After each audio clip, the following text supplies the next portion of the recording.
Assalamualaikum warahmatullahi wabarakatuh. Di sini kami dari kelompok 8 sebelumnya mengucapkan selamat pagi. Selamat berjumpa lagi di mata kuliah hukum pidana. Pada kesempatan pagi ini kita akan membahas terkait dengan materi percobaan kejahatan atau yang disebut dengan fogging. Di sini kami dari kelompok 8 yang beranggotakan Aziz Huda Ma'rufi dengan nomor NIM 102180039 dan juga Ferry Irawan 102180448.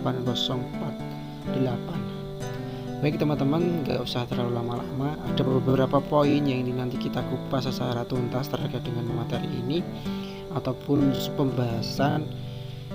Itu nanti kita akan membahas yang pertama, yaitu terkait dengan pengertian ataupun definisi dari percobaan kejahatan. Yang kedua yaitu dasar ataupun landasan dipidananya percobaan kejahatan. Yang ketiga yaitu keharusan percobaan kejahatan ini dipidana. Yang keempat yaitu syarat ataupun suatu yang harus dipenuhi untuk dipidananya suatu percobaan kejahatan. Yang kelima ataupun poin terakhir itu nanti kita akan membahas terkait dengan perbuatan yang mirip dengan percobaan kejahatan. Oke, langsung kita masuk ke sub pembahasan pertama, yaitu definisi dari percobaan kejahatan. Apa sih itu yang dikatakan mencoba? Nah, seperti yang teman-teman ketahui bahwasanya mencoba pada umumnya berarti melakukan sebuah tindakan dalam usaha untuk mencapai suatu tujuan tertentu. Jika tujuan itu tercapai, dikatakan bahwa usaha tersebut berhasil. Atas hasil tersebut mungkin akan ada suatu lanjutan. Ketentuan mengenai percobaan ini diatur di dalam buku 1 bab 4 pasal 53 sampai 54 KUHP Perdata. Kedua pasal ini secara spesifik mendefinisikan terkait dengan apa yang dimaksud dengan percobaan, namun dalam pasal ini merumuskan terkait dengan beberapa syarat yang harus ada ataupun unsur-unsur yang menjadi batasan antara percobaan yang dapat dipidana dan yang tidak dapat dipidana. Kita next ke materi berikutnya, yaitu terkait dengan dasar ataupun landasan yang menjadi patokan kenapa percobaan kejahatan ini dapat dipidana. Ada beberapa dasar teman-teman yang kita tampilkan di slide ini. Salah satunya adalah teori objektif. Dalam teori objektif ini, objektif formal ini menitikberatkan pada sifat berbahaya perbuatan itu terhadap hukum. Jadi percobaan ini dilihat dari kapasitas apakah ini membahayakan atau tidak. Jadi dalam teori objektif itu lebih mengedepankan pada sifat madorot yang ditimbulkan ataupun bahaya ditimbulkan dari usaha percobaan kejahatan itu sendiri. Yang kedua yaitu teori objektif material. Dalam teori ini lebih menitikberatkan pada sifat berbahaya dari perbuatan kejahatan tersebut ataupun kepentingan atau benda hukum. Yang ketiga yaitu teori campuran. Dalam teori ini teman-teman itu melihat dasar ataupun landasan patutnya dipidananya percobaan kejahatan ini dilihat dari dua segi. Yang pertama yaitu sikap batin pembuat yang berbahaya dan sifat berbahayanya perbuatan tersebut.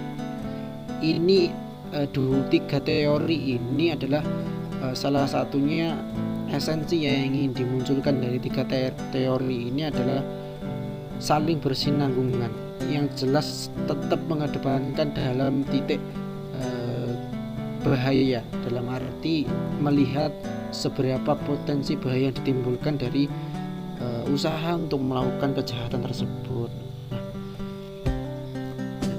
Seperti apa sih contoh dari percobaan kejahatan? Dikatakan percobaan di sini adalah suatu niatan untuk melakukan kejahatan itu tidak bisa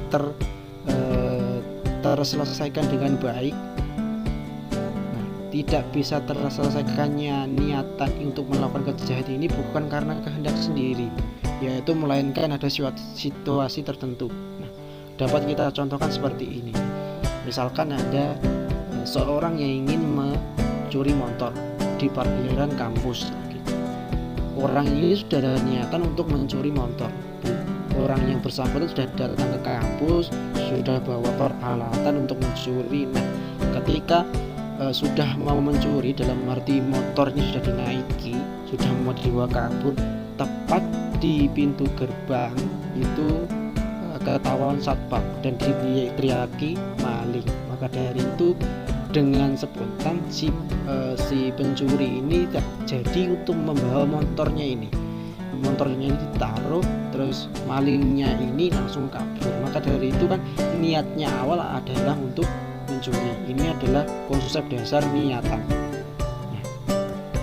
Dan selesainya niatan ini itu bukan karena kehendaknya sendiri, kan niatnya itu adalah untuk mencuri. Nah, dan selesainya niatan untuk mencuri ini bukan karena kehendaknya sendiri. Kalau kehendaknya sendiri adalah untuk menguasai motor itu.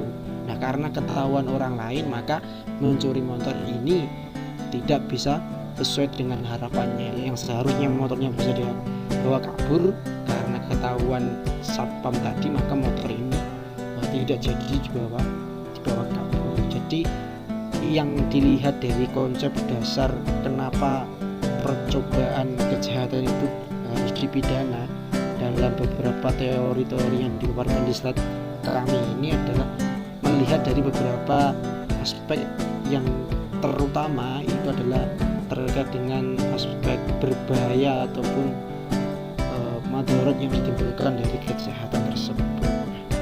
Next teman-teman, kita membahas terkait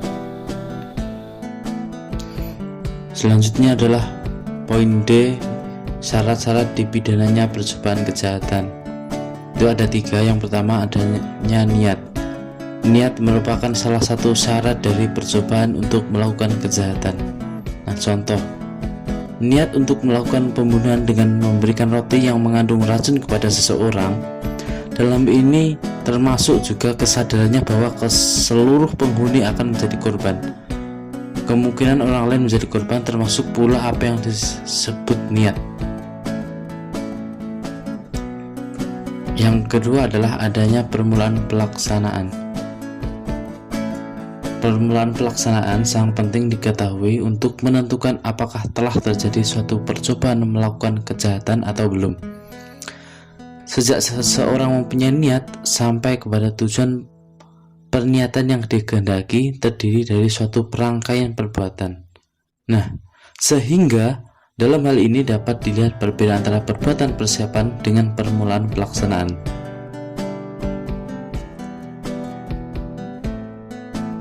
Yang ketiga, syarat yang ketiga adalah pelaksanaan tindakan tidak selesai karena keadaan di luar kehendak pelaku. Nah, di sini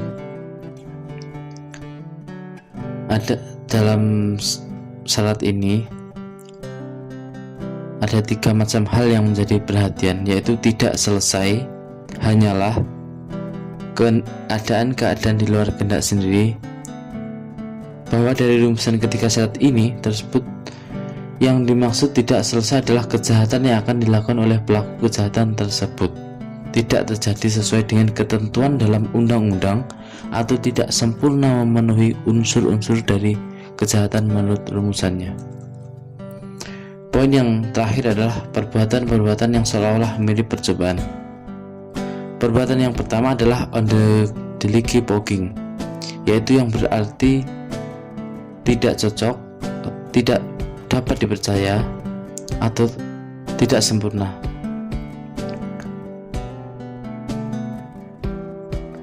Dapat ditarik kesimpulannya adalah yang tidak sempurna itu adalah bukan percobaannya, melainkan perbuatannya. Oleh karena itu,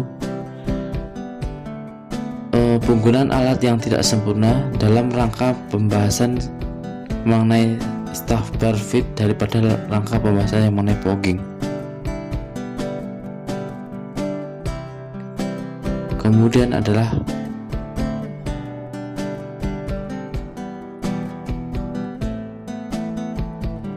Menjel Amtetsbestan yang merupakan kesalahpahaman, akan tetapi berbeda dengan putatif delik, di mana yang melakukan suatu perbuatan itu telah mengira bahwa apa yang telah ia lakukan merupakan suatu delik. Kemudian adalah putatif delik, yaitu mengira bahwa perbuatan yang telah ia lakukan di dalam suatu keadaan tertentu itu merupakan suatu perbuatan yang terlarang dan diancam dengan suatu hukuman, padahal perbuatan itu tidak diatur dalam suatu undang-undang pidana, dan oleh karena itu orang tersebut tidak dapat dihukum. Terima kasih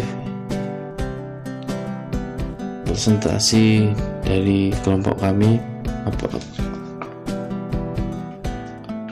Akhiran, wassalamualaikum warahmatullahi wabarakatuh.